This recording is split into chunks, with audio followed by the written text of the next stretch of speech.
Hola chicos, un gusto poder saludarlos nuevamente.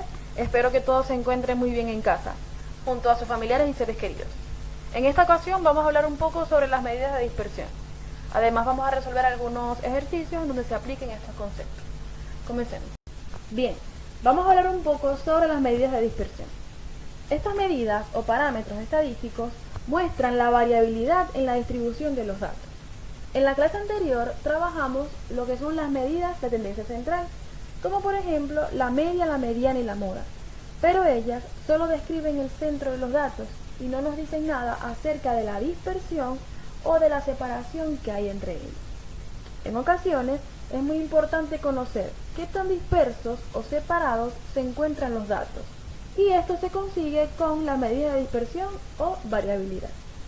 Por ejemplo, en la siguiente imagen tenemos tres muestras con diferentes medidas de dispersión con respecto al centro. Y si observamos y las comparamos, la primera muestra es la que tiene los datos más dispersos y la tercera es la que tiene los datos menos dispersos. Si se dan cuenta, están más estrechos, están más unidos con respecto a la media, que sería 50. Entonces, cuando esto sucede, cuando una distribución de datos tiene poca dispersión, como por ejemplo la tercera muestra, se dice que la distribución es homogénea. Y cuando los datos tienen una mayor dispersión, como por ejemplo en la muestra 1, se dice que la distribución es heterogénea. Las medidas de dispersión se clasifican en absolutas y relativas. Las absolutas, que se utilizan para análisis estadísticos generales, pueden ser el rango del recorrido, la desviación media, la varianza y la desviación estándar o típica. Y las relativas, que en este caso vamos a trabajar solo el coeficiente de variación, nos ayudan a determinar la dispersión de una distribución estadística independientemente de las unidades en las que se exprese la variable. El rango nos da la idea de proximidad de los datos con respecto a la media, y se calcula restando el dato menor al dato mayor. Este resultado nos permite obtener una idea de la dispersión de los datos. Cuanto mayor es el rango, más dispersos están los datos de un conjunto. Por ejemplo, en este primer caso tenemos los datos sin agrupar del tiempo de conexión en horas de estas personas. Para calcular el rango tenemos que restar el dato mayor menos el dato menor. En este caso el dato mayor es 3,5 y el dato menor es 1,5. Al hacer la diferencia entre esos dos datos, el resultado es de 2 horas. Quiere decir que el rango o el recorrido para esta distribución de datos es de 2 horas. En este segundo ejemplo tenemos datos agrupados de los casos de bullying. Tenemos los intervalos de edades y tenemos el número de alumnos afectados por cada intervalo, que en este caso sería la frecuencia de cada intervalo. Como podemos observar, los datos están ordenados de menor a mayor. Por tanto, es mucho más sencillo calcular el rango. Lo que tenemos que hacer es restar el dato mayor, que en este caso sería 15, menos el dato menor, que en este caso sería 10. Y el resultado sería 5. Es decir, que el rango o el recorrido para esta distribución de datos es igual a 5. La desviación de una variable x con respecto a su media aritmética está dada por la fórmula d, que va a ser igual a x sub i menos x. Es decir, la diferencia entre el dato y la media de estos datos.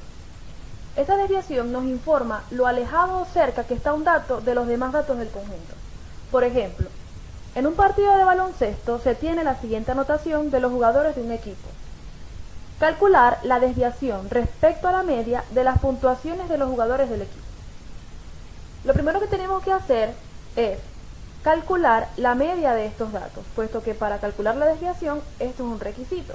Entonces, calculamos la media de estos datos haciendo la sumatoria de cada uno de ellos entre la cantidad total de datos, que en este caso son 9. El resultado obtenido es 10.22. Ahora, en el siguiente paso, tenemos resumido en una tabla todas las puntuaciones y la diferencia entre cada una de las puntuaciones con la media aritmética obtenida. Vamos a analizar los resultados obtenidos comparando el resultado obtenido con la puntuación menor y el resultado obtenido con la puntuación mayor. Con la puntuación 0, la desviación fue de 10,22 negativo. Y con la puntuación 38, la desviación fue de 27,78. ¿Pero qué quiere decir que este resultado sea negativo y este sea positivo? Cuando la desviación es negativa, quiere decir que esos datos o ese valor está por debajo de la media. Y cuando la desviación es positiva, quiere decir que ese valor o ese resultado de la desviación está por encima de la media. El valor absoluto de estos valores representan qué tan lejos se encuentran esos valores con respecto a la media, es decir, con respecto a 10,22.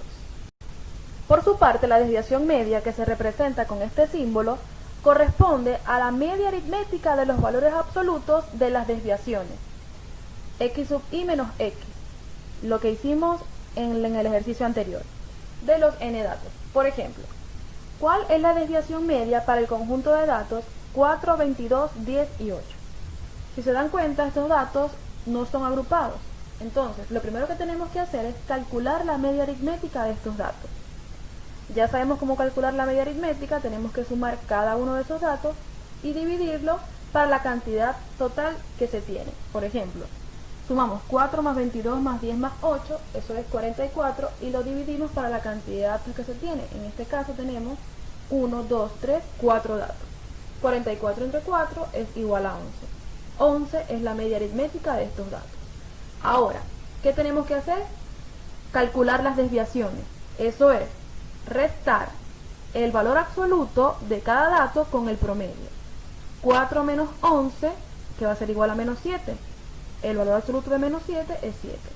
Y así vamos. 22 menos 11 es igual a 11. El valor absoluto de 11 es 11. Y así con cada uno de los datos. Tenemos entonces que, por último, sumar todos los resultados anteriores. 7 más 11 más 1 más 3. Y dividirlo por la cantidad de datos obtenidos de la desviación media. Sumamos 7 más 11 más 1 más 3 es igual a 22, y al dividirlo para la cantidad de datos, que es 4, tenemos entonces que 22 dividido entre 4 es igual a 5,5.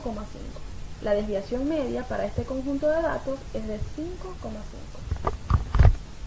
El procedimiento realizado para calcular la desviación media en un conjunto de datos no agrupados se resume en esta fórmula.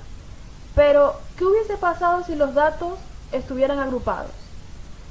Cuando los datos están agrupados, la desviación media, tendríamos que cambiar entonces este x sub i por la marca de clase de ese intervalo. ¿Cómo se calcula la marca de clase?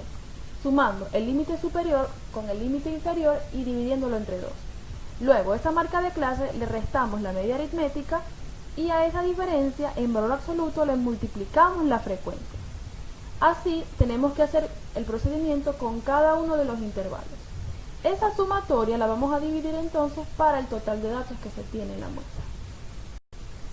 La varianza, que se representa con esta letra griega llamada sigma elevado al cuadrado, corresponde a la media aritmética de los cuadrados de las desviaciones de los n datos y se expresa en unidades cuadradas.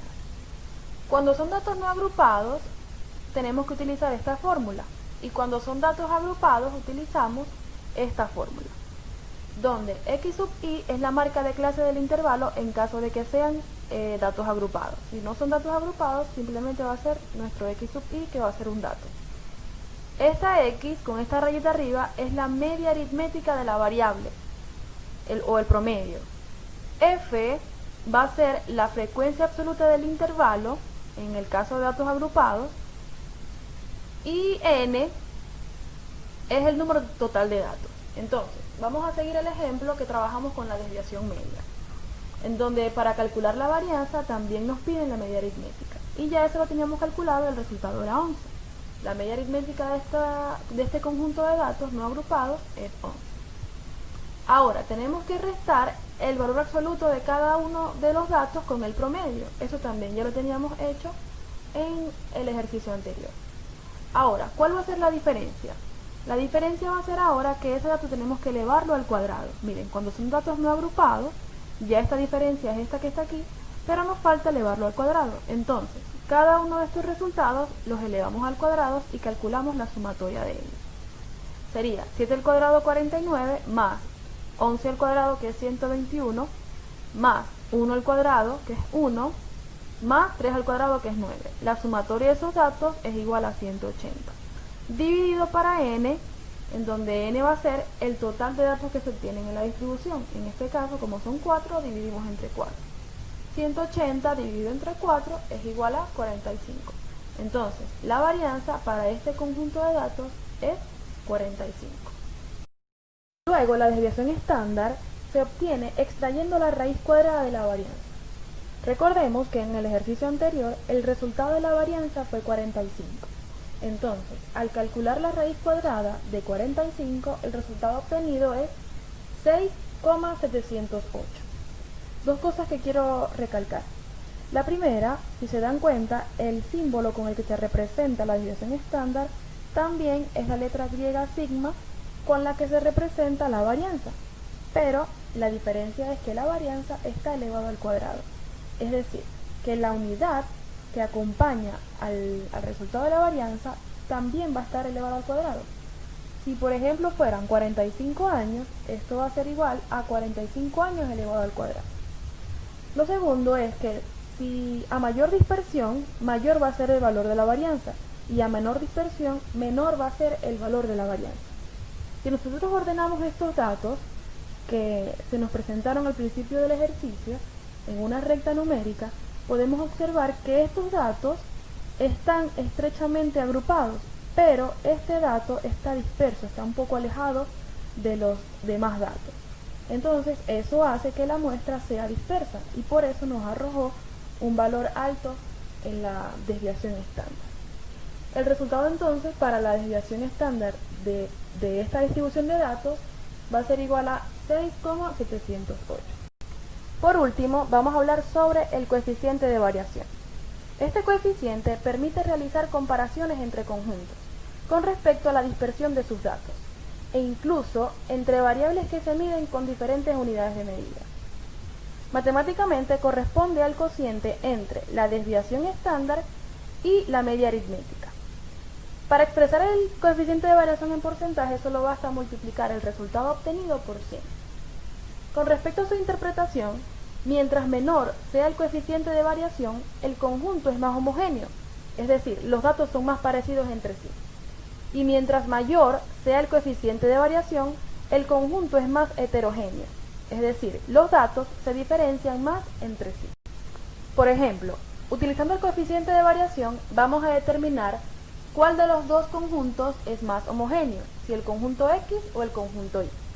Recuerden que para calcular el coeficiente de variación necesitamos la desviación estándar y necesitamos el valor absoluto del promedio. Entonces, si comenzamos con la desviación estándar, para ello tenemos que calcular también la varianza. Y la varianza para datos no agrupados es igual a sigma elevado al cuadrado, que va a ser igual a los X menos el promedio de las X elevado al cuadrado, dividido para n, que va a ser el número total de datos. Recuerden que nuestras X van a ser cada uno de estos datos que se tienen en la distribución. Para calcular la varianza necesitamos calcular la media aritmética o promedio de cada uno de los conjuntos. Entonces, calculamos la media aritmética del conjunto X sumando cada uno de los datos y dividiéndolos para su cantidad, que es 10. Resolviendo esto, el resultado es 120. Tenemos entonces que la media para el conjunto X es igual a 120. Y la media para el conjunto Y va a ser igual a 3. Como ya tenemos el valor de la media para cada uno de los conjuntos, entonces comenzamos calculando la varianza para el conjunto X, recordando que la media del conjunto X es igual a 120.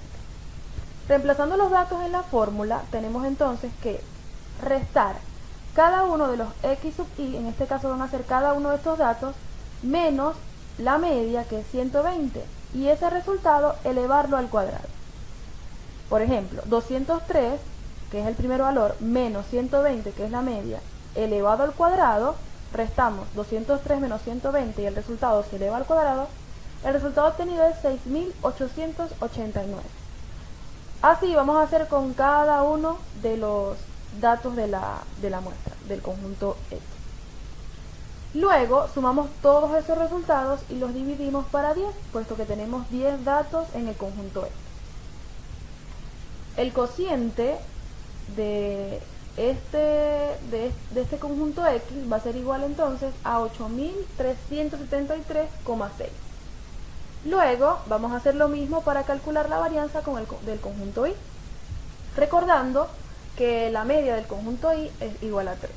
Entonces restamos cada uno de los datos del conjunto Y con el promedio, que fue 3, y el resultado lo elevamos al cuadrado.